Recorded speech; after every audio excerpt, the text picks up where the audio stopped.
नमस्कार, आप देख रहे हैं महादेव न्यूज 24 और मैं हूं नरेश प्रजापति। चितलवाना पंचायत समिति क्षेत्र से इस वक्त की बेहद महत्वपूर्ण चुनावी खबर सामने आ रही है। आने वाले पंचायती राज चुनावों को लेकर अब गांवों की सियासत धीरे धीरे करवट लेने लगी है। जिन लोगों ने महीनों से अपने गाँव में जनसंपर्क शुरू कर रखा है, जो सरपंच बनने का सपना लेकर ग्रामीणों के बीच अपनी पकड़ मजबूत कर रहे हैं, जिनके समर्थक अभी से चुनावी समीकरण बैठाने में जुटे हैं, उन सभी की निगाहें अब 18 अगस्त पर टिक गई है, क्योंकि 18 अगस्त 2026 मंगलवार को पंचायत समिति चितलवाना क्षेत्र की समस्त ग्राम पंचायतों में सरपंच, वार्ड पंच पदों के SC, ST, OBC और महिला आरक्षण निर्धारण के लिए लॉटरी प्रक्रिया आयोजित होने जा रही है। ये लॉटरी दोपहर 4 बजे से शाम 6 बजे तक डॉक्टर भीमराव अंबेडकर सभा भवन पंचायत समिति परिसर चितलवाना में सार्वजनिक रूप से आयोजित होगी। यानी अब वह घड़ी करीब है जब कई उम्मीदवारों की उम्मीदों को नई दिशा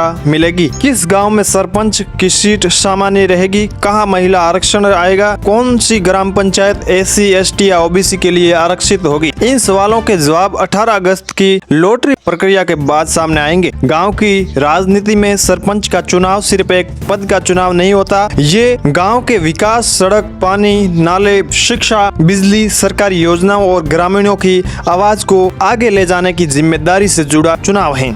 इसलिए कई संभावित उम्मीदवारों ने लंबे समय से अपनी तैयारियां शुरू कर रखी हैं। किसी ने गांव के बड़े बुजुर्गों से मुलाकात शुरू कर दी है, किसी ने युवाओं के बीच अपनी जगह बनानी शुरू कर दी है, तो कोई लगातार ग्रामीणों के सुख दुख में शामिल होकर अपना जनसंपर्क मजबूत कर रहा है। लेकिन अब तक की सारी राजनीतिक गणित आरक्षण की स्थिति पर टिकी हुई है, क्योंकि उम्मीदों के महल तो हर कोई बना लेता है, लेकिन चुनावी मैदान में किस्मत का फैसला कभी कभी एक छोटी सी लॉटरी कर देती है। 18 अगस्त को होने वाली ये प्रक्रिया कई लोगों के लिए नई उम्मीद लेकर आएगी, तो कुछ उम्मीदवारों को अपनी रणनीति बदलने के लिए मजबूर भी कर सकती है। उपखंड अधिकारी चितलवाना प्रमोद कुमार की ओर से जारी सूचना के अनुसार पंचायत समिति चितलवाना क्षेत्र की समस्त ग्राम पंचायतों के सरपंच एवं वार्ड पंच पदों के वर्गवार आरक्षण के निर्धारण के लिए लॉटरी प्रक्रिया सार्वजनिक रूप से संपन्न की जाएगी। प्रशासन की ओर से जिला कलेक्टर, पुलिस अधीक्षक, अतिरिक्त जिला कलेक्टर, अतिरिक्त पुलिस अधीक्षक, तहसीलदार, विकास अधिकारी सहित संबंधित अधिकारियों को भी आवश्यक व्यवस्थाओं के निर्देश दिए गए हैं। वहीं संबंधित ग्राम पंचायतों में सूचना सार्वजनिक करने के लिए निर्देश भी दिए गए हैं। और अब बात उन उम्मीदवारों की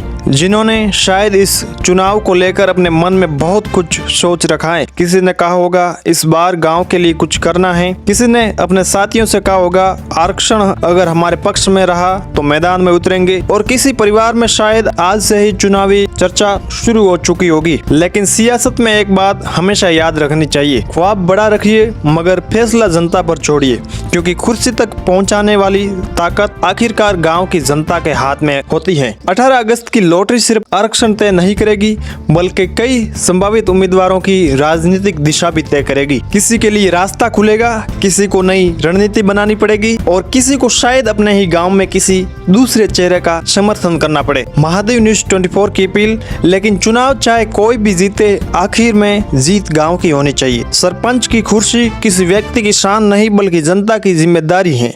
इसलिए जो भी उम्मीदवार मैदान में आए वह सिर्फ चुनाव जीतने के लिए नहीं बल्कि गांव को बेहतर बनाने के संकल्प के साथ मैदान में आए, क्योंकि चुनाव 5 साल का होता है, लेकिन गांव का भविष्य आने वाली पीढ़ियों का होता है। सियासत में चेहरे बदलते रहते हैं, कुर्सियां आती जाती रहती हैं, मगर गांव वही रहता है और उसकी उम्मीदें भी वही रहती हैं। इसलिए 18 अगस्त को होने वाली आरक्षण लॉटरी पर सबकी निगाह रहेगी। कौन बनेगा उम्मीदवार, किसके सपनों को मिलेगा रास्ता, किसे बदलनी पड़ेगी अपनी रणनीति, और किस ग्राम पंचायत के किस वर्ग के लिए आरक्षण होगा, इन सभी सवालों के जवाब अब 18 अगस्त को चितलवाना में होने वाली सार्वजनिक लॉटरी प्रक्रिया के बाद सामने आएंगे।